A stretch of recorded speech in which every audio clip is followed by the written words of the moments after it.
Bonjour à tous et à toutes. J'aimerais bien vous raconter une histoire d'un petit enfant qui s'appelait Rémi, qui n'a pas de famille. Cette histoire nommée Sans famille de Victor Malo.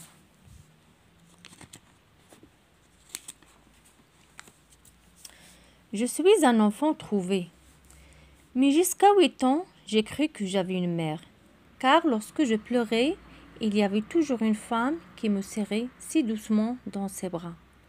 Elle me chantait une chanson et presque toujours, elle trouvait de bonnes paroles pour me consoler ou me donner raison. Jusqu'à l'âge de 8 ans, je n'ai jamais vu d'homme dans notre maison.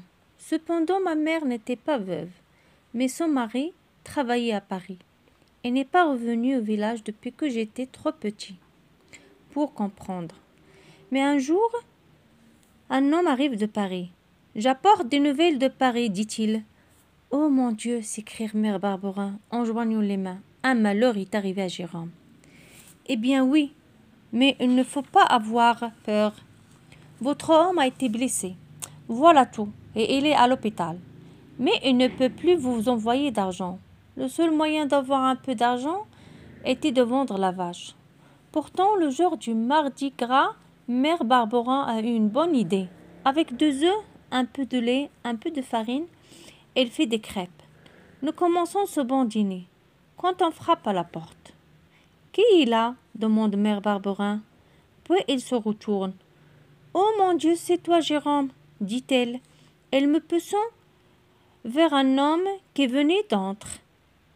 Et elle ajoute. « Rémi, c'est ton père. » Je me suis apportée pour l'embrasser à mon tour, mais du bout de son bâton, il m'arrête. Voilà cet homme qui se met à table avec nous. Il me regarde manger et demande. « Est-ce qu'il ne mange pas plus que ça, d'habitude ?»« Oh si, dit la mère Barberin. D'habitude, elle mange bien.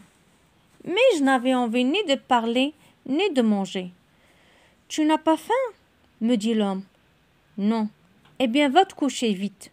J'étais depuis quelque temps dans mon lit. Mais je ne dormais pas. J'entendais mère Barberin parler avec son mari. Et je me demandais pourquoi mon père semblait méchant. La maison, c'était une grande salle. Dans un coin se trouvait la table, dans un autre mon lit, dans le troisième celui de ma mère. Au fond, c'était la cheminée.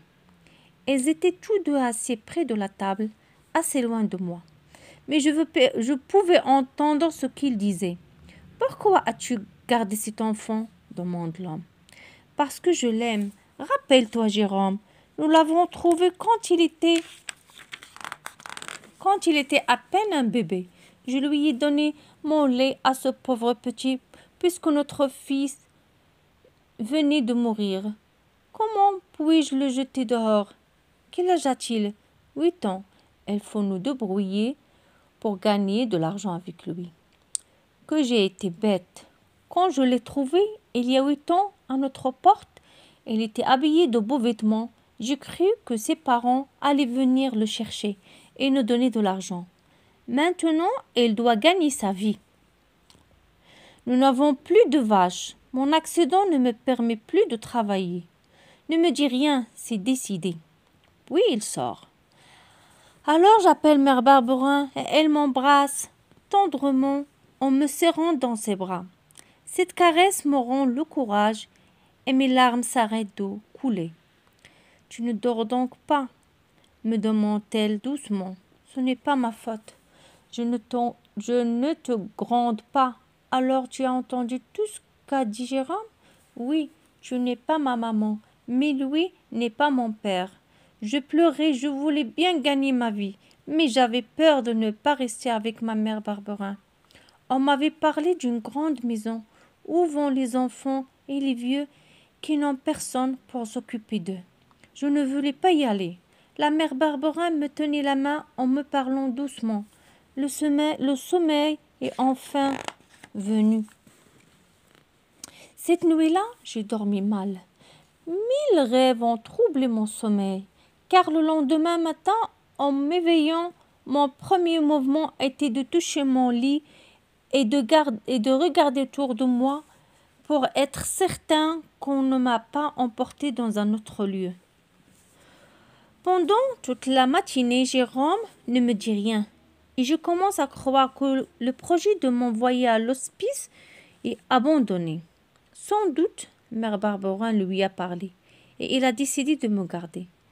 Mais quand midi a sonné, Jérôme me dit de mettre ma casquette et de le suivre. Effrayée, je tourne les yeux vers Mère Barberin pour implorer son secours. Mais à la dérobée, elle me fait un signe qui disait que je devais obéir. En même temps, un mouvement de sa main me rassure, il n'y avait rien à craindre. Alors, sans répliquer, je me mets en route derrière Jérôme. Comme le patient devant le café, un homme qui se trouvait sur le seuil de la porte appelle Jérôme et l'invite à entrer. Celui-ci me prenant, car l'oreille me fait passer devant lui, et quand nous sommes entrés, il referme la porte. Là, assis à une table, se trouvait un vieil homme grand avec de longs cheveux gris qui pendaient sur ses épaules. Autour de lui, 3 chiens et un singe étaient assis. Et pendant que Jérôme racontait aux gens du café qu'il ne voulait plus me garder chez lui, le vieil homme, sans dire un mot, sans remuer, me regardait. Tout d'un coup, me montrant de la main, il demande à Jérôme: « C'est cet enfant-là qui vous gêne ?» Lui-même. Le vieil homme regardait Jérôme, puis me regardait. J'avais très peur. « Donnez-moi cet enfant, » dit enfin le vieil homme. « Il travaillera avec moi. » Jérôme, voyant la possibilité de gagner peut-être de l'argent, demande alors: « Combien me le payerez-vous » ? 20 francs par an, dit le vieil homme. « Je ne vous l'achète pas, je vous le loue. 20 francs, c'est très peu. Ce que vous voulez, n'est-ce pas, c'est que cet enfant ne mange plus de votre pain, et moi, je vous offre de me charger de lui. Mais regardez le bel enfant, il est fort comme un homme, il est solide. Mais il est fort, mais il ne pourrait pas faire un travail dur. Lui, mais si, regardez-le de près. » Ces 2 hommes en train de parler de moi et du prix que je pouvais valoir. Cela me rappelait le jour où le marchand était venu acheter notre vache. « Je vous donne 30 francs, dit le vieillard. Alors je me jette sur le vieil homme et lui dis: « Laisse-moi ici, monsieur. Ne m'emmenez pas, s'il vous plaît. »« Allons, mon garçon, ne pleure pas. Tu ne seras pas malheureux avec moi. »« Je veux mère Barberin. »« Ainsi me dit Jérôme. Ou tu vas avec le vieux Vitalis, ou tu t'en vas tout seul. Et si tu pleures, je te bats. » Il n'a pas envie de quitter la femme qui s'est toujours occupée de lui. Il a du cœur, c'est bon signe, dit Vitalis. « Allons, mon enfant, comment t'appelles-tu ?»« Rémi. »« Eh bien, viens, Rémi, prends ton paquet et partons. » Nous voilà donc partis. Tout en marchant, je regardais ma maison, où j'habitais depuis si longtemps, où j'avais été heureux jusqu'à l'arrivée de Jérôme. Vitalis me donnait la main. Les 3 chiens Capet, Zerbino, Dolce marchaient tranquilles et le singe Joli-Cœur sur l'épaule de son maître semblait content. Nous étions maintenant à un endroit élevé et je pouvais voir notre maison. Elle était éclairée par le soleil et juste à ce moment, Mère Barberin poussait la porte du jardin. Alors je me mis à crier de toutes mes forces: « Maman, maman !» Mais nous étions trop loin et ne pouvait pas m'entendre. Vitalis, qui s'était assis sur l'herbe, vient près de moi, voit ce que je voyais, me regarde appeler ma mère. « Pauvre petit, me dit-il, viens mon enfant. » Elle prend ma main et la serre dans la sienne. Je le suis. Je tourne la tête, mais déjà je ne voyais plus la maison. Elle m'avait acheté ce Vitalis, mais ce n'était pas un méchant homme. Au bout de quelques minutes, elle laisse ma main et marche à côté de lui. Et je marche à côté de lui. C'était la première fois que je marchais si longtemps sans m'arrêter. Vitalis et les chiens ne semblaient pas sentir la fatigue, mais moi, je traînais les jambes et n'osais pas demander à m'arrêter. J'avais au pied de lourdes chaussures de bois qu'on appelle des sabots. Vitalis les voit et me dit « Tes sabots te fatiguent. À Ussel, je t'achèterai des souliers. » « C'est loin Ussel ?»« Voilà un cri du cœur, mon garçon. Tu as envie de souliers? Eh bien, tu vas en avoir. Et aussi une belle culotte, une veste et un chapeau. Courage. Bientôt voilà Ussel. Oh, mon nouveau maître m'achète de gros souliers encore plus lourds que mes sabots. Une veste, un pantalon et un chapeau. Je n'avais jamais eu de si beaux habits. Vitalis me sourit et me dit « Et maintenant, mon petit, je vais t'expliquer ce que nous allons faire. Nous allons amuser les autres. Nous allons donner ce que l'on appelle un spectacle. Je vais t'apprendre ton rôle. Joli cœur et mes chiens ont déjà l'habitude. Toi, tu l'apprendras. Voilà notre histoire. Tu arrives dans une maison où tu dois t'occuper du ménage. Tu es le domestique du singe, mais tu ne sais rien faire. Tu dois avoir l'air bête et la bouche ouverte. Et tu te dis, tiens, regarde cette table, ces fourchettes, ces cuillères, tout cela est en désordre. Comment faire pour les arranger? Comment doit-on arranger tout cela, dis-je. Quand je me posais vraiment ces questions et restais les bras tendus, penché en avant, la bouche ouverte, ne sachant pas où commencer, Vitalis se mit à rire. Très bien, c'est justement cet air bête que tu dois prendre. Et il me fait un bon sourire. Puis il appelle Joli Cœur, qui arrive vite et en 2 minutes arrange la table comme il faut. Ensuite, mon maître fait jouer leur tour à Capet, Adolphe, à Zerbino et leur fait répéter plusieurs fois sans jamais se mettre en colère, car ils se trompent. Moi, à la fin de la journée, je me demandais si je pourrais prendre le même air bête chaque fois qu'il le faudrait et contenter mon maître. Puis vient le soir. La place du village devant le petit hôtel était pleine de monde.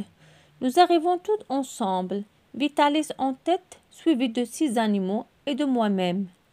Nous nous mettons à arranger notre salle de représentation. Et nous commençons. Vitalis fait jouer ses chiens et Joli Cœur. Le petit singe tenant à la main une assiette de métal fait le tour du public et chacun lui donne une pièce de monnaie. Enfin, Vitalis pose sur table, en désordre, les objets qui servent à prendre un repas. Puis il m'appelle. J'arrive devant la table et la regarde, comme quelqu'un qui ne sait pas ce qu'il doit faire. Quand tout le monde a bien ri de voir mon air bête, Joli Cœur vient en courant avec l'air de se moquer de moi. Elle met tout en ordre. Tout le monde est content, trouve la pièce amusante et rit. Ces bonnes gens étaient tout étonnés par des animaux aussi intelligents, aussi adroits, et ils lançaient des pièces de monnaie. Nous les ramassions pour les donner à Vitalis. 3 jours après notre arrivée à Ussel, il fallut donc se remettre en route. Nous ne pouvions rester plus de 2 ou 3 jours dans la même ville, parce que l'histoire que nous jouions était toujours la même. Un matin, nous nous remettons donc en route. Où allions-nous? Je m'étais assez sympathisé avec mon maître pour me permettre cette question. « Tu connais le pays ?» me répondit-il en me regardant. « Non. Alors pourquoi me demandes-tu où nous allons ?»« Pour savoir. »« Savoir quoi ?» Je reste interloqué sans avoir quoi dire. « Si je te dis continue-t-il que nous allons à Aurillac pour nous diriger ensuite sur Bordeaux et de Bordeaux sur les Pyrénées, qu'est-ce que cela t'apprendra? Mais vous connaissez donc le pays? Je n'y suis jamais venu. Et pourtant, vous savez où nous allons? Elle me regarde encore longuement, comme s'il cherchait quelque chose en moi. Tu ne sais pas lire? Me dit-il. Non. Tu n'es jamais allé à l'école, n'est-ce pas? Non, je n'ai jamais pu aller à l'école. Il n'est pas trop tard. Tu es encore tout jeune. Je vais t'apprendre beaucoup de choses, mon petit. Et tous les jours, pendant que nous étions arrêtés dans la campagne, Vitalis faisait le maître d'école. Il taillait des lettres dans des petits morceaux de bois que je devais ensuite reconnaître. Il n'était jamais pressé et me répétait plusieurs fois la même chose sans se fâcher. Il taillait aussi des chiffres pour m'apprendre à compter. Après quelques semaines, je savais lire, écrire et me débrouiller pour me faire de petits comptes. Pour me faire apprendre plus vite, Vitalis avait décidé de faire aussi reconnaître les lettres par Capi, le plus intelligent de ses chiens. Alors, quand je faisais une faute, Vitalis me manquait jamais de dire « Capé, saura lire avant Rémi ».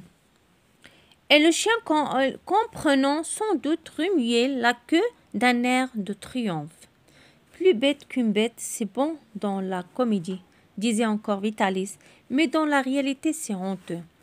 Cela me pique si bien que je m'applique de tout cœur, et tandis que le pauvre chien en restait à écrire son nom en triant les 4 lettres qui le composent parmi toutes les lettres de l'alphabet. J'apprends enfin à lire dans un livre. Nous voyagions tout le temps dans toutes les parties de la France.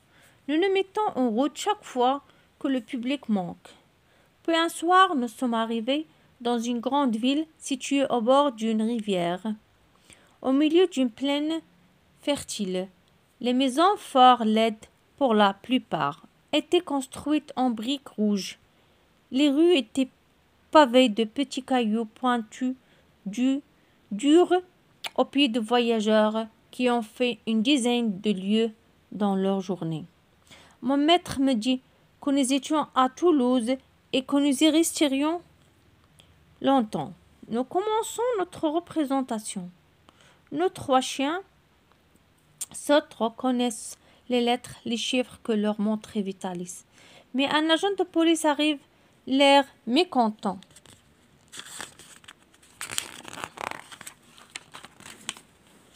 Vous n'avez pas le droit de montrer ces chiens. Ils pourraient mordre. Emmenez-les. Mon maître s'avance. Mais, monsieur l'agent, mes chiens ne mordent pas. Voici Capé, un grand médecin connu dans le monde entier, qui soigne ses malades. Voici Zerbino et Dolce, qui attendent d'être guéris par lui. Soyez tranquille, monsieur l'agent. Mes chiens ne font de mal à personne. Pendant ce temps, Joli Cœur derrière l'agent riait et sautait et semblait se moquer de lui. L'agent regarde autour de lui. Il sent que personne ne lui donne raison et il s'en va. Le lendemain, Vitalis m'envoie tout seul avec les animaux pour donner une autre représentation. Il voulait voir si l'agent reviendrait et comment il se conduirait cette fois. Je commence donc à faire travailler les chiens. Joli Cœur était assis, tranquille, attendant son tour. Nous avions un bon public. Les gens qui nous avaient vus avaient été contents, l'avaient dit à leur ami. Il y avait donc beaucoup de monde. De loin, je vois l'agent arriver. Et Joli Cœur commence à se moquer de lui. J'ai peur de la colère de l'agent. Je cours à mon singe pour le faire rester tranquille. Mais Joli Cœur ne voulait pas se laisser attraper et courait devant moi. L'agent croit alors que je veux me sauver et me frappe. C'est fort qu'il me jette presque par terre. Au même moment, Vitalis arrive pendant l'agent par le poignet. Vous avez frappé cet enfant, dit-il. Ce que vous faites est très mal. L'agent était fou de colère. Il attrape mon Vitalis aux épaules et crie. Suivez-moi, monsieur. Je vous arrête. Vitaly se retourne vers moi et me dit « Retourne à l'hôtel, rimez avec les animaux, reste-y, je te donnais de mes nouvelles. » Je restais donc seule avec Joli Cœur et les chiens. Mais qu'allais-je devenir? J'avais un peu d'argent. Je demande le chemin de la prison et je savais que Vitaly s'était allé. Là, j'apprends qu'il devra y rester 2 mois. Il avait frappé l'agent pour me défendre et frapper un agent de police est une faute sérieuse. Quand je rentre à l'auberge, le cœur gras, les yeux rouges, je trouve devant la porte de la cour l'aubergiste qui me regarde longuement. J'allais passer pour rejoindre les chiens quand il m'arrête. « Eh bien, me dit-il, ton maître est le condamné à combien? À 2 mois de prison ?» 2 mois, répéta-t-il 3 ou 4 fois. Le patron de l'hôtel ne voulait pas me garder. « Va-t'en gagner ta vie avec tes animaux, mon garçon, me dit-il. Nous voilà donc repartis, les chiens, Joli Cœur et moi. Je n'avais presque plus d'argent. Il nous restait seulement un petit morceau de pain. Je le partage entre nous. Notre marche nous a amenés près d'une petite rivière. Je me laisse tomber sur l'herbe et attache Joli Cœur, Capet et Dose près de moi. Zerbino, la langue pendante, vient nous retrouver, puis je m'endors. Quand je me réveille, le soleil avait baissé. Je fais quelques pas et m'aperçois que cette rivière même a un grand canal, celui qui traverse le midi de la France, sur lequel avancent lentement des grands bateaux qui font de longs voyages à travers le pays. L'un d'eux, qui porte le nom du Cygne, s'arrête tout près de nous, qu'il est joli. Sur le pont, il y avait des plantes, des fauteuils qui se trouvaient au milieu des allées. Je vois allongé sur un grand fauteuil un enfant plus jeune que moi. Debout à côté de lui se tenait une dame grande jolie.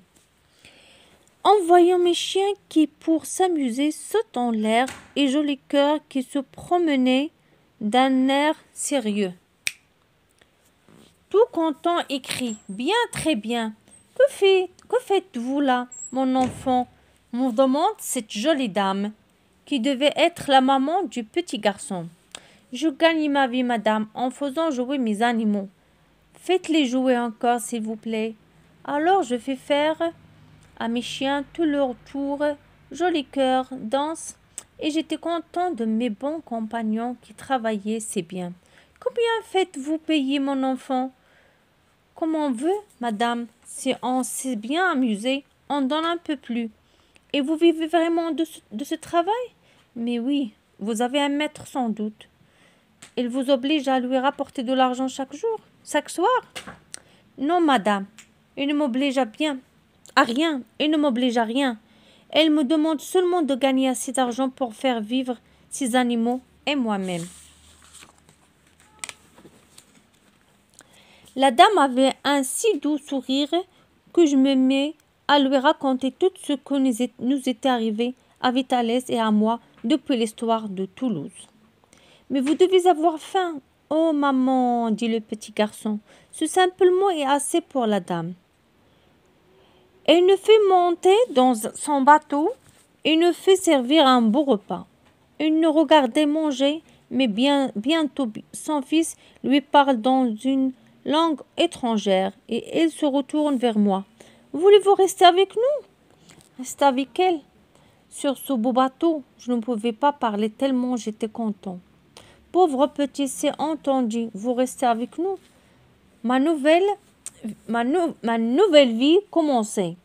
Le lit était bon, des draps doux à mon corps fatigué, fini la paille et le foin. Le lendemain matin, je me lève tôt et je vais voir comment mes chiens et mon singe ont passé la nuit. Ils dorment profondément, comme si ce bateau était leur maison depuis toujours. Madame Milligan et son fils Arthur étaient anglais. Il avait perdu son mari depuis longtemps. Il avait eu autrefois un fils plus âgé qui avait disparu. et elle ne savait pas ce qu'il était devenu. Notre vie sur le bateau passait douce, tranquille, très différente de ce que j'avais connu jusqu'à là. Comme j'étais heureux, le soir, je chantais pour mes amis. Le jour, nous prenions nos repas ensemble. Nous jouions avec joli cœur avec les chiens. Mais ces jours heureux n'allaient pas être bien nombreux. Mon maître allait sortir de prison. 6 mois qui me paraissaient très longs, le jour où il avait été enfermé était maintenant passé. Je devais retrouver mon bon maître, Vitalis, qui avait été si gentil pour moi. Un jour, j'explique à mes amis que je dois les quitter. Arthur voulait me retenir. Sa maman me comprenait et elle me dit « Nous allons écrire à M. Vitalis. Je vais lui demander si je peux vous garder, vous faire des études et je suis sûre qu'il voudra bien. » Elle me sourit, prend une feuille de papier à lettres et écrit à Vitalis, en lui envoyant de l'argent de son voyage de Toulouse jusqu'à Sète, où nous venions d'arriver. 2 jours après, la réponse de Vitalis est là. Il arrive samedi par le train de 2 heures. Avec la permission de Madame Milligan, je vais le chercher à la gare, avec les chiens et joli cœur. Dès l'arrivée du train, les chiens courent vers leur maître. Joli cœur pousse des petits cris, chacun montrant son bonheur à sa façon. Je le regarde et je trouve qu'il a bien vieilli en prison. Sa taille s'est voûtée, son visage a pâli, ses lèvres se sont décolorées. « Eh bien, tu me trouves changé, n'est-ce pas, mon garçon ?» me dit-il. « La prison est un mauvais séjour et les nuits une mauvaise maladie. Mais cela va aller mieux maintenant. Puis changeons de sujet. Et cette dame qui m'a écrit, dit-il, comment l'as-tu connue ? Alors je lui raconte comment je les ai rencontrés et comment depuis ce moment j'avais vécu auprès de Madame Milligan et de son fils. Ce que nous avons vu, ce que nous avons fait. Mon histoire était très longue, car j'avais peur d'arriver à la fin et dire à mon maître que je désirais le quitter pour rester avec Madame Milligan et Arthur. Mais je n'ai pas eu le temps de lui faire cet aveu, car nous sommes arrivés à l'hôtel.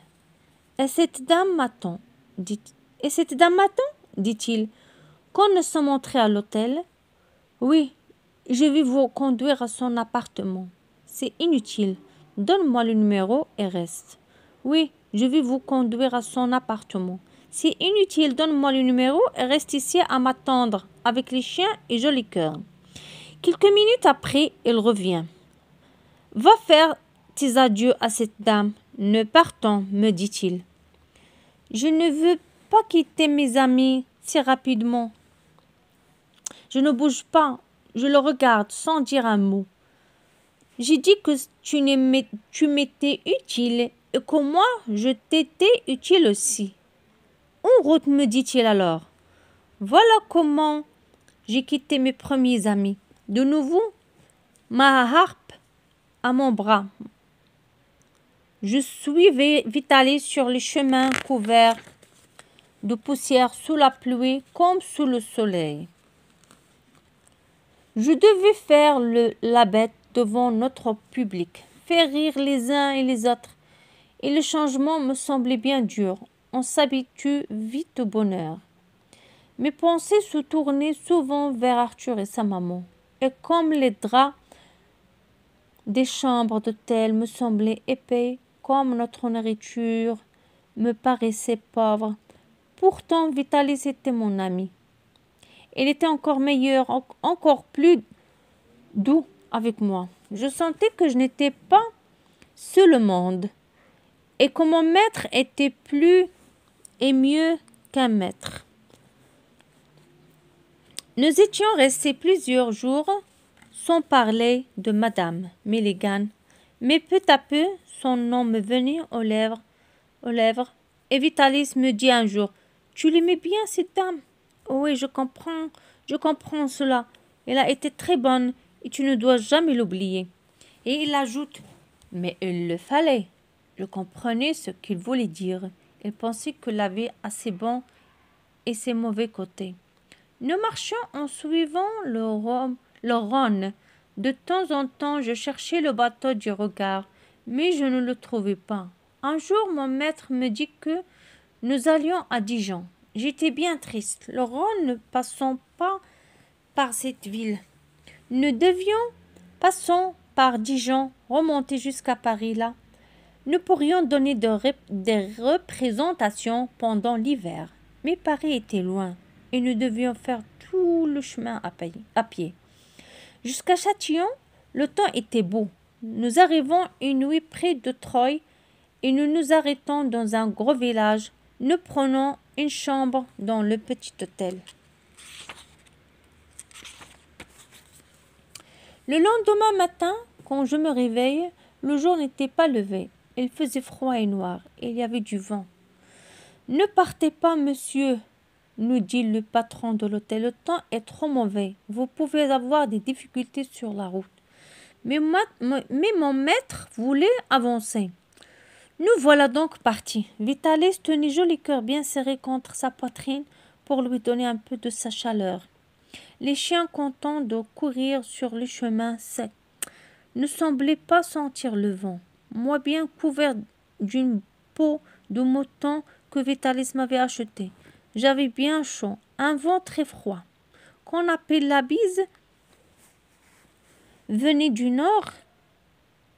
Le ciel était toujours sombre et se couvrait du nuage jaune, et bientôt le vent très froid tourne du nord à l'ouest.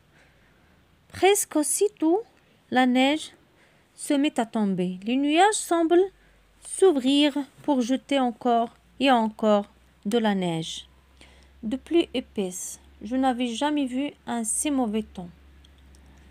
Nous n'arriverons pas à Troyes, me dit Vitalis. Nous allons nous arrêter dans la première maison que nous trouverons. J'étais bien content, mais il n'y avait pas une seule maison autour de nous. Il faisait sombre et la blancheur de la neige qui tombait de plus en plus fort éclairait seul le paysage. En quelques instants, le chemin, l'herbe, les petits arbres, tout était devenu blanc. La neige tombait dans notre cou,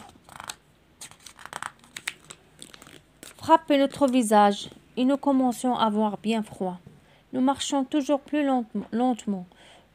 La forêt commençait, nous avancions avec peine. Le vent était un peu moins fort, mais la neige continuait, de plus en plus épaisse, large, enveloppant tout autour de nous. Les chiens ne couraient plus, ils se serraient contre nous. Mon maître semblait chercher quelque chose sur sa gauche et tout d'un coup, « Regarde, Rémi, à quelques pas une petite maison faite de branches. » Enfin, nous allions pouvoir nous arrêter, à peine arrivés sous ce pauvre toit, nous faisons tomber la neige de nos vêtements et voyant quelques grosses pierres posées dans un coin, nous allumons du feu. Jolicoeur présente ses pattes-feu et nous nous approchons tout pour nous chauffer. Nous avions très faim. Notre maître tire de dessous son manteau un pain que nous partageons. Il n'y en avait pas beaucoup pour chacun. Je ne sais pas quand nous arrivons à Troyes, me dit-il, et je ne sais pas non plus quand la neige s'arrêtera. Moi je comprenais, mais les chiens étaient tout tristes. Je ne pas manger assez de Jolicoeur aussi. Nous ne savions même pas l'heure. Mon maître avait dû vendre sa montre au moment de ces difficultés. Le temps nous semblait bien long. Très tard, Vitalis me regarde et me dit « Dors, Rémi, je te réveillerai quand je voudrais dormir à mon tour. Il faut que l'un de nous ne s'endorme pas pour mettre du bois sur le feu. » Au bout de quelques heures, Vitalis me réveille. il avait mis à côté de moi des branches sèches. Je pouvais ainsi prendre le bois nécessaire sans faire de bruit en me levant à chaque fois. Vitalis s'endort. Le feu marchait bien. Je me lève. Et de la porte, je regarde la neige tomber sur la forêt. Zerbino, réveillé, vient près de moi. Elle reste à la porte pendant que je mets du bois sur le feu, puis je retourne m'asseoir sur une grosse pierre. Et fatigué, je m'endors à nouveau. J'entends les chiens aboyer et la voix du Vitalis. « Que se passe-t-il » ? « Je ne sais pas. Tu t'as endormi et le feu s'est éteint. » Capi poussait de petits cris comme pour appeler. Dolce et Zerbino avaient disparu. « Allons les chercher » crie Vitalis. « Viens, Rémi, en avant, Capi !» Vitalis tenait à la main un morceau du bois encore rouge qui nous éclairait un peu. Mais à peine dehors, nous entendons des cris. Ce n'était pas Zerbino. « Des loups !» Capi courait de tous côtés pour retrouver ses amis. « Cherchez, cherchez, Capi !» criait mon maître. Mais nous ne trouvions ni Zerbino ni Dolce, et nous ne les entendions plus. « Les loups les ont emportés, » dit Vitalis. « Pourquoi les as-tu laissés sortir ? Pourquoi ? Oh, pourquoi ? Quel malheur !» Je n'avais pas de réponse à donner. « Je vais les chercher, dis-je. » « Où et comment ? Regarde, tout est sombre. S'ils ne sont pas revenus, c'est qu'ils sont bien loin. Il ne faut pas que les loups nous trouvent. Comment nous défendre ? La neige nous arrivait jusqu'à mi-jambe. Ce n'était pas le morceau de bois encore brûlant et rouge qui pouvait nous éclairer longtemps. Mais c'était terrible de laisser nos pauvres chiens, nos amis perdus par ma faute. Si je ne m'étais pas endormie, ils ne seraient pas sortis.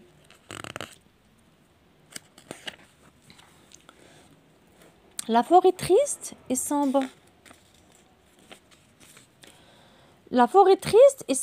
La vieille, était maintenant éblouissante, d'un éclat qui aveuglait les yeux. De temps en temps, Vitalis passait la main sous la couverture pour tâter Jolicoeur, mais celui-ci ne se réchauffait pas, et lorsque je me penchais sur lui, je l'entendais grelotter. Il devient bientôt livide. Que nous ne pourrions pas réchauffer ainsi son sang glacé dans ses veines. Il faut chercher un village, dit Vitalis. En se levant, au Jolicoeur va mourir ici. Heureux nous serons s'il ne meurt pas en route. Partons. La couverture bien chauffée, Jolicoeur est enveloppé dedans et mon maître le met sous sa veste contre sa poitrine. Nous sommes prêts à partir. Voilà une auberge, dit Vitalis, que nous a fait payer chez l'hospitalité qu'il nous a vendue. En disant cela, sa voix tremblait. Elle sort le premier et je marche dans ses pas. 1 heure après, nous sommes au village voisin et nous entrons dans un hôtel. Mon maître demande une bonne chambre avec du feu. Le médecin arrive. « Comment ?» dit le médecin. « Vous m'avez dérangé pour un animal ?» En voyant la colère du médecin, mon maître s'approche. Il explique nos malheurs. Le médecin veut bien soigner Jolicoeur. Pauvre petite bête, il toussait beaucoup. Il me laissait lui donner ses médicaments et me regardait doucement. Quelques jours après, le patron de l'hôtel demande à être payé. Comment donner une représentation sans nos chiens ? Avec le seul Capi et notre singe couché et malade. Cependant, il fallait réussir.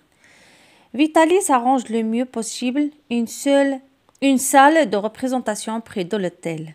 Il dépense son dernier argent à acheter de petites lampes et écrit en grosses lettres sur de grandes feuilles de papier « Le chien le plus intelligent du monde, un jeune chanteur extraordinaire. Messieurs, mesdames, venez les voir ce soir. » Le spectacle fini. Nous sommes rentrés à l'hôtel. Le feu brûlait encore dans la chambre de Jolicoeur. Il était couché sur la couverture, mais sa main était froide. Vitalis se penche près de moi. « Regarde le petit animal. »« Eh là, dit-il, elle est morte. Cela devait arriver. Vois-tu, Rémi, je n'ai peut-être pas en raison de t'enlever de chez Madame Milligan. Je suis peut-être puni d'une faute. Zerbino Dolce. Aujourd'hui, Jolicoeur. Et ce n'est peut-être pas fini. Nous étions encore bien loin de Paris.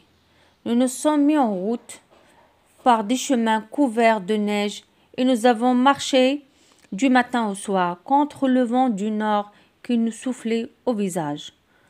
Comme ils étaient tristes ces longues étapes. Vitalis marchait en tête. Je venais derrière lui. Et Capé marchait sur mes talons. Nous avancions ainsi à la file sans échanger un seul mot durant des heures. Le visage pâle par le froid, les pieds mouillés, l'estomac vide. Le silence m'était extrêmement douloureux. Peu à peu, nous nous approchions de Paris. J'avais beaucoup entendu parler de cette grande ville. Je la croyais belle d'un bout à l'autre, avec de grandes maisons, des gens riches, richement habillés, et de l'or, l'un peu partout. Mais un matin, Vitalis s'arrête au bord du chemin et me dit « Regardez, mais voilà Paris !» Devant moi, je vois des maisons noires, sales, qui semblent s'allonger très loin sous le ciel gris. Puis un moment après, le soleil commence à briller et une grande lumière éclaire la ville. Que Paris alors était beau! Vitalis voulait aller près d'un vieux mur qu'il connaissait, où nous pourrions nous reposer et dormir, sans avoir trop froid. Nous n'avions rien mangé. Vitalis était de plus en plus fatigué. Elle me montrait qu'il ne pouvait pas parler. Elle marchait très lentement. Elle respirait avec difficulté. J'avais très envie de lui dire que je l'aimais, mais je pouvais seulement le regarder. Enfin, nous trouvons un grand mur, près d'un jardin. Nous ramassons un peu de paille qui se trouvait par là, et nous nous couchons dessus. J'étais serré contre Vitalis, et je tenais Capé sur ma poitrine. Le sommeil me gagnait. Je voyais comme dans un brouillard la mère Barberin, puis Madame Milligan, Arthur, et je me demandais si j'allais mourir là. Soudain, le sommeil est le plus fort. En même temps, la glace entre dans mon cœur. Il me semble que je m'en vais loin, très loin. Et je me réveille couché dans un lit. Un bon feu brûle dans la cheminée. Je ne connaissais pas la chambre. Je ne connaissais pas non plus la petite fille qui venait près de moi en souriant. Je me soulève et demande « Eh Vitalis, où est Vitalis ?» Un homme en veste grise arrive. Il me regarde, me raconte ce qu'il s'était passé. Dans la nuit, cet homme qui était jardinier avait ouvert la porte en allant vers 2 heures du matin vendre ses fleurs au marché, assez loin de là. Et il nous avait trouvés. Vitalis et moi avions Capé couché par terre. Il n'était pas arrivé à nous réveiller et avait pensé qu'il se passait quelque chose de grave. Il était allé chercher une lumière et avait vu que Vitalis était mort. Moi, je respirais encore. Le jardinier m'avait emmené chez lui et couché dans le lit d'un de ses enfants. Pendant que l'on parlait, la plus petite fille, aux grands yeux bleus étonnés, me regardait.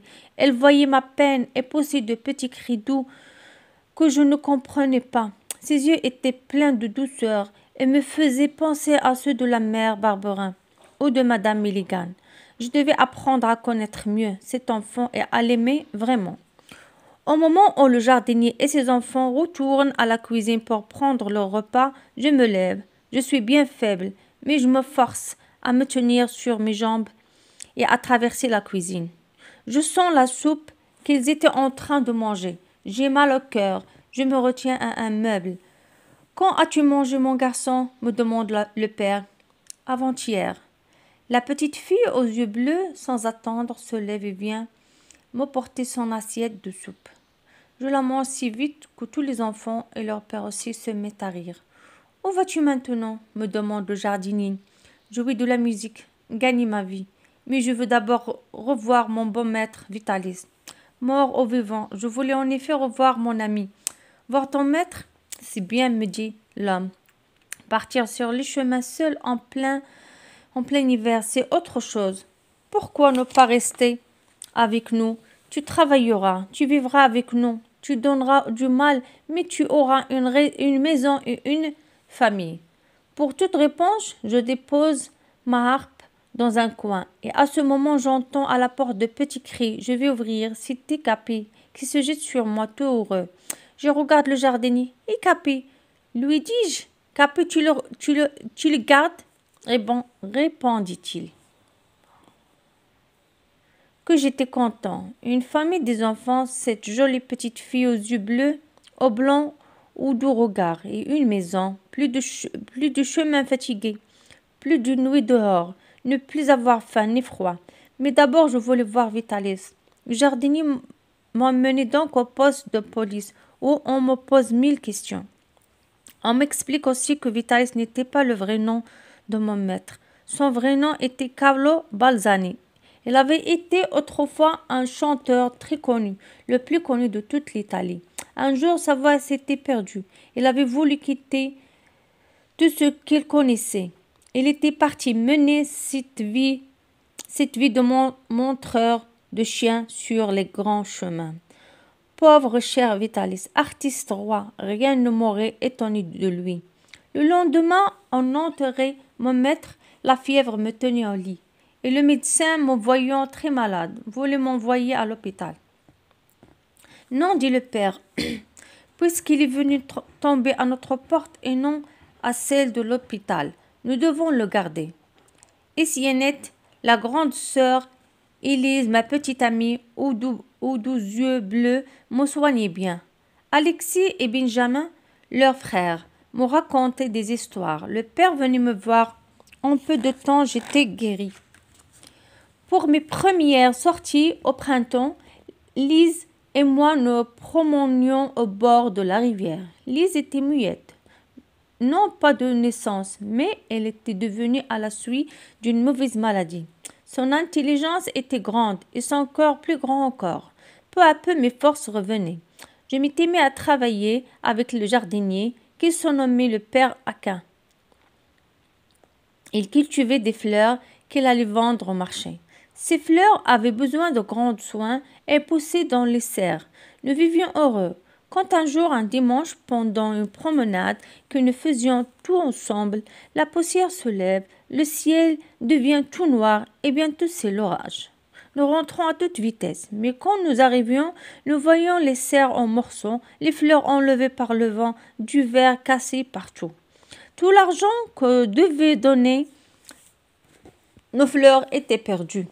Le père Aquin est ruiné. Nous ne pouvons plus payer ses dettes. Il est emprisonné. Et même ses enfants sont dispersés dans plusieurs villes chez des oncles et tantes. Ces 2 années n'avaient donc été qu'une halte. Il me fallait reprendre ma route. Mais cette halte avait été bienfaisante. Il m'avait donné la force. Et ce qui valait mieux encore que la force que je sentais dans mes membres, c'était l'amitié que je me sentais dans le cœur. Je n'étais plus seul au monde. Une existence nouvelle s'ouvrait devant moi, en avant. Le monde était ouvert devant moi et je pouvais tourner mes pas du côté, du nord ou du sud, de l'ouest ou de l'est, selon mon caprice. Bien que n'étant qu'un enfant, j'étais mon maître. Et là, c'était là ce qu'il y avait de triste dans ma position. Il y a bien des enfants, n'est-ce pas, qui se disent tout bas « Ah, si je pouvais faire ce qui me plaît, si j'étais libre, si j'étais mon maître, de faire des sottises. » Moi, je disais « Oh, si j'avais quelqu'un pour me conseiller, pour me diriger. » C'est qu'entre ces enfants et moi, il y avait une différence terrible. Si ces enfants font des sottises, ils ont derrière eux quelqu'un pour leur tendre la main quand ils tombent, ou pour les ramasser quand ils sont à terre. Tandis que moi, je n'avais personne. Si je tombais, je devais aller jusqu'au bas. Et une fois là, me ramasser tout seul, si je n'étais pas cassé. Je pensais à Vitalis, à ses conseils, et je me disais, en avant. La chose qui m'était la plus utile, c'est une carte de France. J'en trouve une, bien vieille, et cherche la sortie de Paris. En arrivant à la rue Mouffetard, je trouve assis par terre près d'une maison Mathia, un grand garçon triste que j'avais vu un jour chez le méchant Garofoli, un montreur de chiens que connaissait Vitalis. « Que fais-tu là ?» lui dis-je. « Je n'ai pas d'argent, je n'ai pas mangé depuis hier. » Garofoli a été emmené quand la police a découvert qu'il nous traitait trop mal. Mes camarades et moi. Je ne sais pas ce que je fais. Et vous ? Oh, moi j'ai un métier. Je suis montreur de chiens et chanteur. Pourquoi ne pas me prendre avec vous ? Me dit Mathia. J'ai un violon, nous serons deux, nous gagnerons plus d'argent. Je me décide à emmener Mathia. Nous étions donc trois, Mathia, Capi et moi. Nous nous mettons en route. Je voulais aller voir ma mère Barbara. J'avais l'idée de lui apporter une vache, si je pouvais, si je gagnais assez d'argent. Mathia ne me gênait pas. Au contraire, il jouait du violon et nous gagnions bien notre vie. Je lui apprenais à chanter. Capi était heureux et peu à peu nous arrivions près de Vars, dans les Gévennes, où Alexis était allé vivre chez son oncle. Vars est une ville grise, noire, sale. Sa richesse se trouve sous terre. Les gens travaillent à la mine pour en sortir du charbon. Et nous voilà un jour près de l'ouverture de la mine à attendre Alexis. Tout à coup, un grand garçon au visage noir me saute au cou. C'était lui, tout couvert de charbon. Son oncle arrive et nous emmène chez lui. C'était une famille de bonnes gens. Le temps passait vite. Alexis me racontait sa vie. Il était très fier de son travail. Et j'avais bien envie de descendre dans la mine.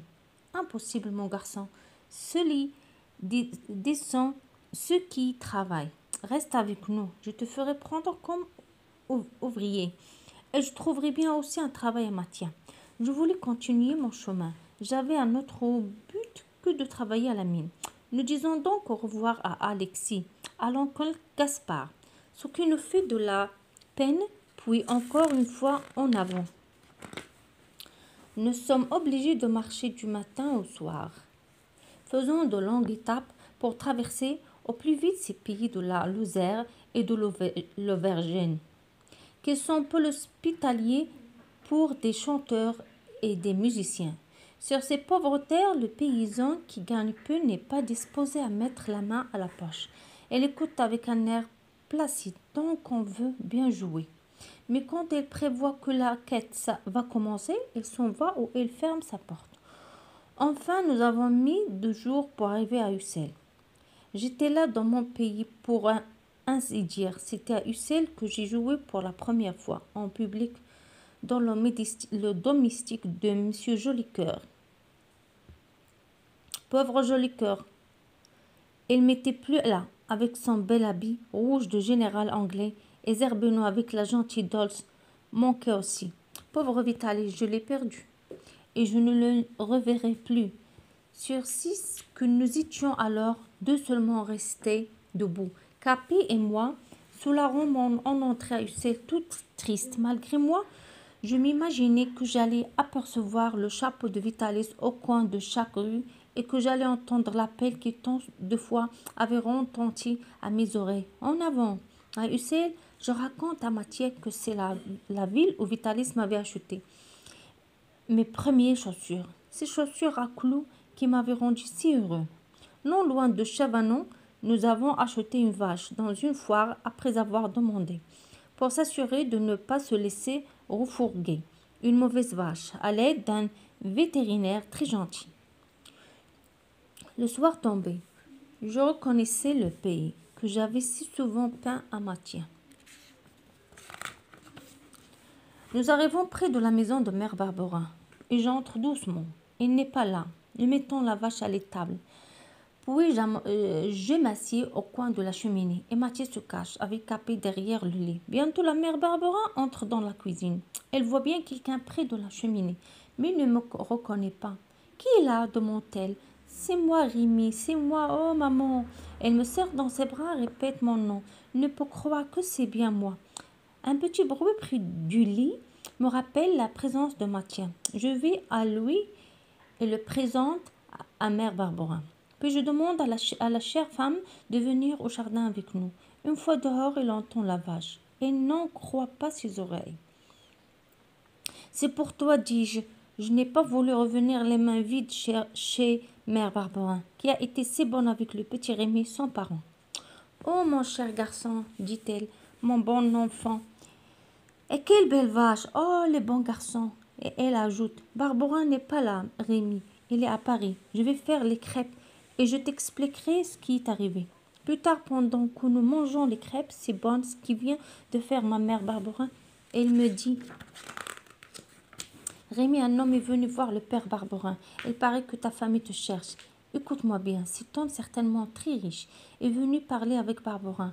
Je n'ai pas entendu tout ce qu'il disait, mais mon mari m'a dit ensuite que ce monsieur faisait des recherches pour te retrouver de la part de ta famille. Oh Rémi, tu dois retrouver Barberin. Il te dira ce que tu dois faire. Et il me donne l'adresse de l'hôtel où Barberin habite. Le lendemain, sur les conseils de la mère Barberin, nous nous mettons donc en route pour Paris. Nous avons juste le temps de nous arrêter à Drezé, sur le canal, pour embrasser Lise à Caen. Je lui avais acheté une poupée et je n'oublierai jamais son sourire à notre arrivée. Je n'avais pas envie de la quitter. Elle était heureuse chez son oncle et sa tante, qui étaient très bons, mais il fallait retrouver Barberin et par lui ma famille. En arrivant à Paris, après quelques jours de voyage, sans histoire, nous allons à l'hôtel. Là, nous apprenons que Barberin est mort. Depuis quelques jours, mort Barberin, je n'avais pas envie de le revoir. Mais elle avait l'adresse de ma famille. Que faire maintenant? J'écris à ma mère Barberin en attendant sa réponse. Mathia et moi gagnons un peu d'argent avec Capi. Mathia avait fait beaucoup de progrès. Et chaque fois qu'il jouait du violon, beaucoup de personnes s'arrêtaient pour l'écouter. Et je les entendais souvent dire: quel bel enfant, c'est vraiment un artiste. La réponse de mère Barberin arrive bientôt. Il avait appris la mort de son mari après notre départ. Et il avait reçu de lui une lettre écrite par le pauvre homme quand il s'était senti mourir. Voilà ce que disait la lettre de Barberin. Je suis à l'hôpital, très malade. Je sens que je ne guérirai pas. Tu devras écrire chez Great and Galley, Green Square, Lincoln's Inn à Londres. Ce sont les gens de loi chargés de retrouver Rémi. Ils sont payés par sa famille. N'oublie pas de leur demander de l'argent, car c'est nous qui nous avons élevé le garçon. Et c'est nous qui permettons à sa famille de le retrouver. Le lendemain du jour où j'avais reçu la lettre de mère Barberin, nous partons, Mathia Capet et moi. On avait encore une fois. Oui, mais maintenant c'est pour retrouver enfin ma famille. Quand nous sommes arrivés à Londres, nous avons cherché le nom de Great and Galley en regardant toutes les maisons. Nous le trouvons sans trop de peine. Nous entrons un monsieur très bien habillé et en train d'écrire une table. Nous venons trouver la famille Rémi, dit Mathia. Qui êtes-vous? Qui est l'enfant élevé par Barberin? C'est moi, des gens en m'avançant. Oh oui, Barberin, il est mort, monsieur. Mais alors, comment avez-vous su que vous deviez venir ici? Je raconte mon histoire pendant que je parlais. Le monsieur écrivait sur une grande feuille de papier. Moi, j'avais grande envie de poser une question. Et au bout d'un moment, je me décide. Ma famille, monsieur, habite l'Angleterre?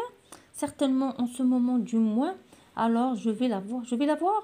Vous serez bientôt avec elle. On va vous y conduire. J'étais très heureux. J'avais envie de pleurer. Mais la porte s'ouvre.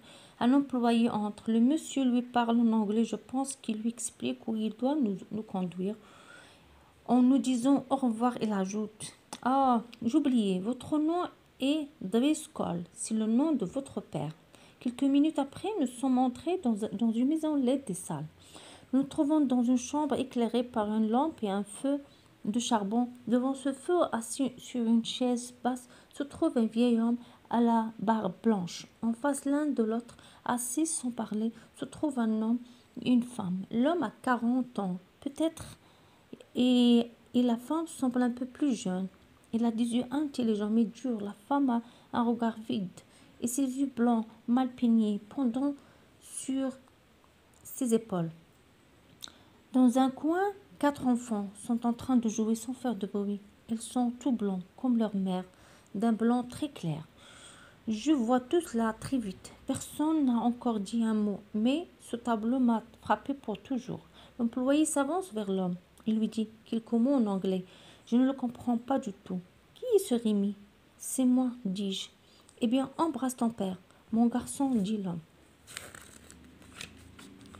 J'avais souvent pensé au jour où je retrouvais mon père. J'avais cru que ce serait un moment de bonheur. Mais à cette minute, je sentais mon cœur vide.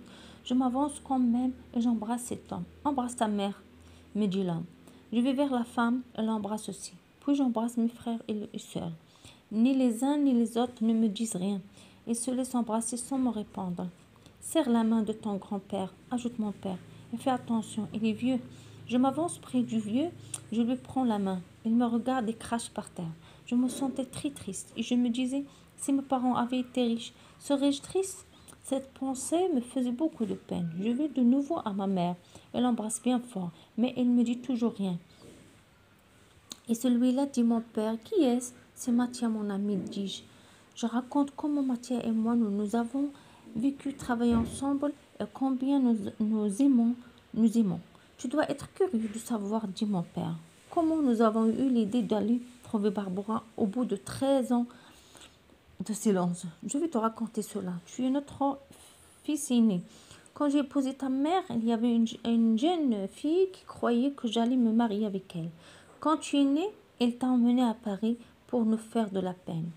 Nous t'avons cherché partout. Il y a 3 ans, cette jeune fille qui allait mourir nous a écrit pour nous dire la vérité. Il t'avait laissé à la porte d'une maison, d'un village de France. Je t'ai alors fait chercher par les gens de loi, s'occupent de mes affaires. Monsieur Grete and Gallet, parce que nous habitons à Londres en hiver et que nous voyageons sur les routes à la belle saison. Nous n'avons pas donné notre adresse à Barbara. Enfin, tu nous as retrouvés et tu vas reprendre ta place dans ta famille. J'espère que tu t'habiteras vite. Ton ami et ton chien peuvent rester avec nous. Les beaux petits vêtements que je portais quand ma mère Barbara m'avait trouvé étaient trompés. Mes parents n'étaient pas riches. L'homme qui était venu voir Barbara avait menti aussi. Mais maintenant, j'ai une famille, je dois l'aimer. La richesse, après tout, ne compte pas. Quand on s'aime, mais je trouve froid ma mère, mon grand-père, mes frères et sœurs. Le dîner fini. Je croyais que nous allions passer un moment devant le feu, à parler tout ensemble. Je me trompais. Mon père me dit qu'il attend des amis et que nous devons nous coucher. Il emmène Mathia et moi dans une grande salle sombre où on entre par une des portes de la maison. Là se trouvent 2 voitures à cheval. Il ouvre la porte d'une de ces voitures et nous montre 2 lits, placés l'un au-dessus de l'autre. Voilà vos lits, dit-il, dormez bien.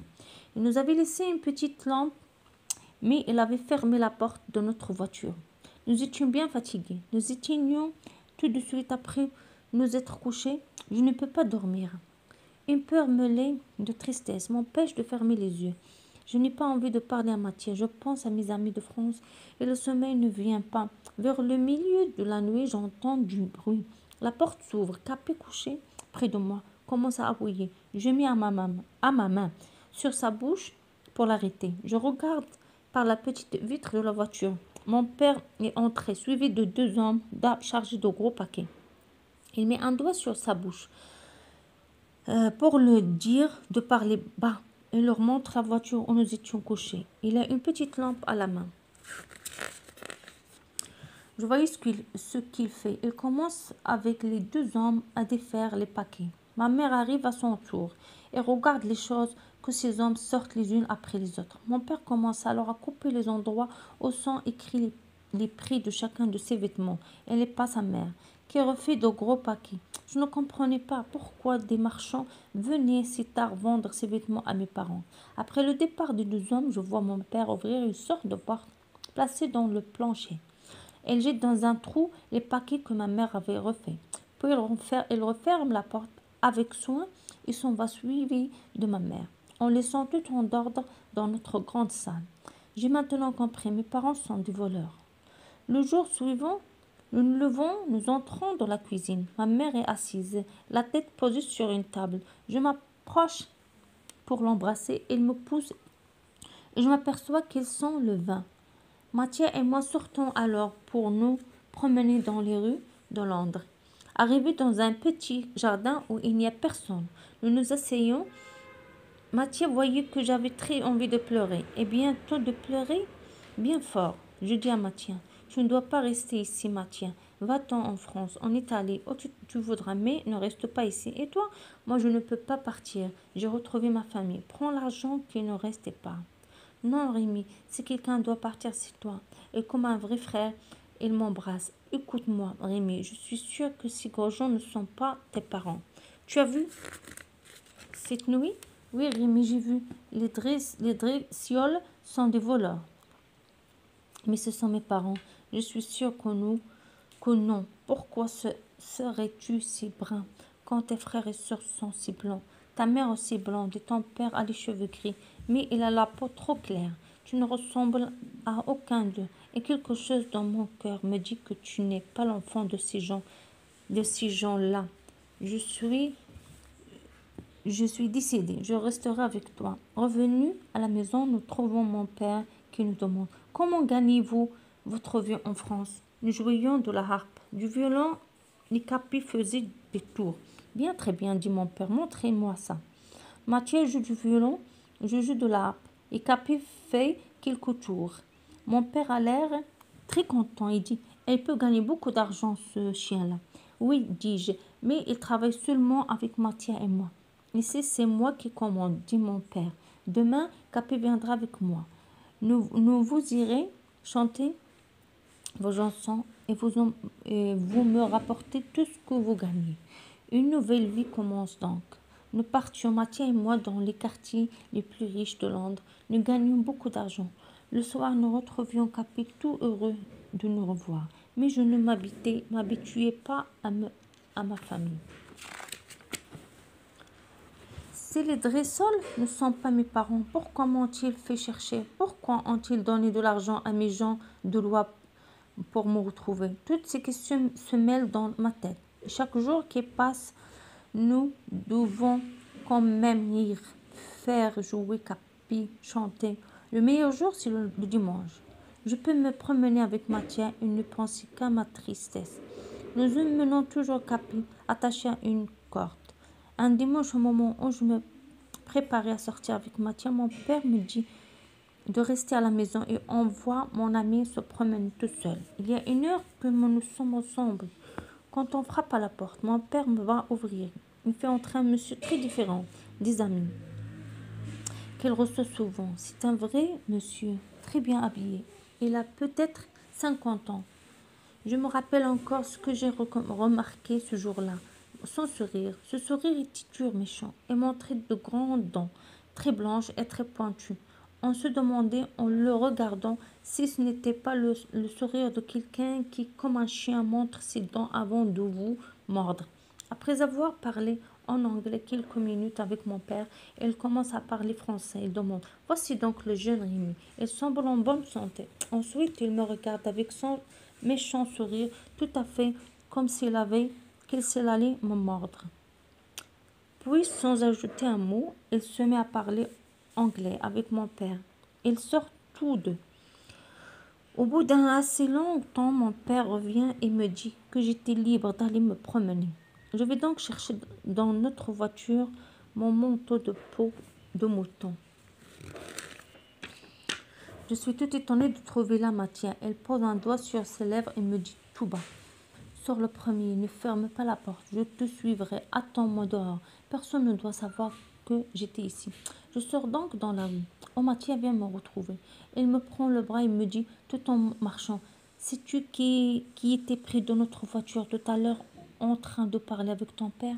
Monsieur James Milligan, l'oncle de ton ami Arthur. Je restais sans faire un mouvement dans la rue. Mathieu me force à avancer et continue. Ton père avec un monsieur est entré dans la grande salle. Je n'étais pas sortie. Je n'avais pas envie de me promener tout seul, sans toi. J'ai entendu tout ce qu'ils ont dit. Comment va votre neveu? A demandé mon père. Mieux, a répondu le monsieur. Il va guérir, cette fois encore. Sa mère l'a sauvé par ses soins. Oh, c'est une bonne mère, madame Milligan. C'est à ce moment que mes oreilles se sont ouvertes grandes pour mieux écouter. Mais a dit ton père, si votre neveu va mieux, pourquoi cacher l'enfant? On ne sait ce qui peut arriver, a répondu le monsieur. Je ne veux pas voir Arthur vivre encore plus longtemps, et à sa mort, j'aurai tout l'argent. Donc faites attention, soyez tranquille, a dit ton père. Jamais je n'avais été aussi étonnée. C'est une bonne nouvelle, mais nous ne pouvons rien faire pour le moment. Nous n'étions pas heureux avec les Dressel, et j'étais sûre maintenant qu'ils n'étaient pas mes parents. Les jours passent, le printemps vient, et nous devons quitter Londres pour aller à la campagne. Mathia et moi décidons de ne pas y aller et de revenir en France. Ainsi dit, ainsi fait. Le voyage se passe sans difficulté et nous nous retrouvons un matin sur le sol de France. Que nous étions heureux. Mathia avait son idée. Il voulait marcher le long des rivières et des canaux. Un après-midi, je reconnais le signe sur une rivière, mais personne n'y habite. Nous demandons aux voisins s'ils ont l'adresse de Madame Milligan, qui a laissé là son bâton. Aucun d'eux ne peut rien nous dire. Enfin, nous finissons par arriver à Vevey. C'est une grande ville. Vevey, nous marchons à travers les rues. Demandons à chaque hôtel si Madame Milligan s'y retrouve. On nous répond à chaque fois qu'on ne la connaît pas. Nous commençons à manquer de courage. Un jour, en arrivant près d'une belle maison entourée d'un grand jardin et d'un mur, nous nous essayons sur le chemin. Chantons un peu, dit Mathia, cela nous fera du bien. Mathia avait raison. Moi qui pensais tellement à Lise, je commençais une des chansons qu'elle aimait. Et au bout de quelques secondes, mon cœur bat. J'entends une petite voix toute faible continuer cette chanson. Je ne pouvais pas croire que c'était Lise. Mathia et moi courons comme des fous à la porte du jardin et nous nous trouvons en face d'elle qui venait nous ouvrir. Nous entrons et de loin. Je vois Madame Milligan et Arthur, mais au moment où je courais vers eux, j'aperçois l'homme aux longues dents qui était venu voir Monsieur Dressel à Londres et que Mathia avait vu ensuite. Le même homme est à côté de mes amis. Il leur parle. Je prends la main de Lise. Lise, lui dis-je, Monsieur Milligan ne doit pas me voir. Elle ne comprend pas. Va-t'en, Lise, ou il peut m'arriver malheur. Demain matin à 9h, viens ici nous retrouver. Et nous partons bien vite. Lise, toute triste, ferme la porte du jardin. À quelques mètres de la maison, Mathia me dit, tu sais, il ne faut pas attendre jusqu'à demain pour voir Madame Milligan et lui dire tout ce que nous savons. Comme Monsieur Milligan ne m'a jamais vu, moi, il n'y a pas de danger. Si je vais trouver tout seul trouver seule la mère de ton ami, je ne parlerai de personne à Monsieur James Milligan. Mathia avait raison. Je le laisse donc partir et l'attends sous un gros arbre. Le temps me semble très long. Enfin, je vois revenir mon ami avec Madame Milligan. Je cours vers elle. Elle me prend dans ses bras. M'embrasse. C'était la seconde fois qu'elle m'embrassait. Mais cette fois-ci, je sentais de l'amour dans les mots qu'elle me disait. Mon enfant, ce que je viens d'apprendre est tellement important pour vous, pour nous tous, que nous devons faire très attention. Je vais prendre conseil. En attendant, vous allez laisser aujourd'hui même votre ami et vous. Votre vie dure et difficile. Dans 2 heures, vous allez vous présenter à l'hôtel des Alpes, où une personne aura pris des chambres pour vous. C'est là que nous nous reverrons. Elle m'embrasse de nouveau et s'en va. Qu'as-tu donc raconté à Madame Milligan, dis-je à Mathia. Mon ami ne me répond pas. Nous allons donc à l'heure dite à l'hôtel des Alpes. Le jour suivant, Madame Milligan vient nous voir. Elle amène un tailleur qui doit nous faire de beaux vêtements. Elle nous donne aussi des nouvelles de Lise, qu'elle avait montrées à un médecin et qui allait bientôt être guérie et pouvoir parler. Mais elle ne nous dit rien d'autre. Pendant 4 jours de suite, elle vient ainsi passer quelques heures avec nous. Arthur allait mieux. Elle semblait heureuse. Mais elle ne nous dit rien d'important. Enfin, le 5e jour, une personne envoyée par elle vient nous chercher et nous emmène en voiture jusqu'à la maison de Madame Milligan. Nous traversons le jardin, Mathia, Capet et moi, pour entrer dans une salle où se trouvait Arthur, sa mère Élise. Madame Milligan m'embrasse et me dit « Enfin, l'heure est venue où vous pouvez reprendre votre place. » Je n'avais pas encore eu le temps de lui dire un mot. Et je vois entrer Mère Barberin, tout étonnée, mais tout heureux. Je me jette dans ses bras. Elle m'embrasse et pose sur la table un paquet de petits vêtements d'enfants. Pendant ce temps, Madame Milligan donne un ordre à la personne qui nous a emmenés à l'hôtel et je l'entends parler de Monsieur James Milligan. Me voyant devenir tout blanc, il se tourne vers moi. Vous n'avez pas à avoir peur, me dit-elle avec un doux sourire. À ce moment, la porte s'ouvre et je vois entrer Monsieur James Milligan. Jamais ses dents ne m'ont paru si pointues. Son sourire si méchant. Mais ce sourire, quand il m'aperçoit, est vite remplacé par un regard de colère. Madame Milligan ne lui laisse pas le temps de parler. Je vous ai fait venir, lui dit-elle, pour me présenter mon grand-fils, que je suis si heureuse de retrouver enfin. Le voici. Vous l'avez vu à Londres chez l'homme qui, sur votre ordre, l'avait autrefois volé. Cet homme a tout dit. Il a écrit une lettre où il explique ce qu'il a fait et comment vous lui aviez demandé d'enlever mon enfant. Voici cette lettre. Elle explique aussi comment il avait coupé le linge et les vêtements de mon fils pour que personne ne puisse savoir son nom. Voulez-vous lire cette lettre? Voulez-vous voir ces vêtements? Monsieur Milligan, blanc de colère, répond. Nous verrons ce que les tribunaux penseront de toute cette histoire. Vous pouvez aller devant les tribunaux, mais moi, je n'y conduirai jamais celui qui a été le frère de mon mari. Monsieur James Milligan, plus blanc que la mort, sort sans ajouter un mot. Je me jette alors dans les bras que ma mère me tend, puis dans ceux d'Arthur. Nous nous embrassons et je demande à Mathien, qui muet, attend sans faire un mouvement. Tu savais donc tout. Mathien m'a raconté ce qu'il avait entendu à Londres. Mon petit Rémi, dit ma mère, mais je voulais être sûre que vous étiez bien mon fils. La mère Barbara, en m'apportant ces petits vêtements qui vous habillaient lorsque vous avez été volé, m'a montré que je ne me trompais pas. Maintenant, c'est pour toujours que vous vivez avec votre mère, votre frère aussi avec mère Barbara, les Ématiens, qui vous ont aimé alors que vous étiez un enfant malheureux, un enfant sans famille. Les années ont passé. Il y a quelque temps, je me suis mariée avec Lise. Mon frère Arthur s'est marié avec la sœur de mon ami Mathien, qui était venu le voir et est aimé de nous tous. Mon petit ami italien est devenu un grand artiste, connu à travers le monde. Nous habitons ensemble, heureux, dans la belle maison de famille que nous avons en Angleterre. La mère Barbara s'occupe de mon premier enfant. Et voilà la fin de cette histoire.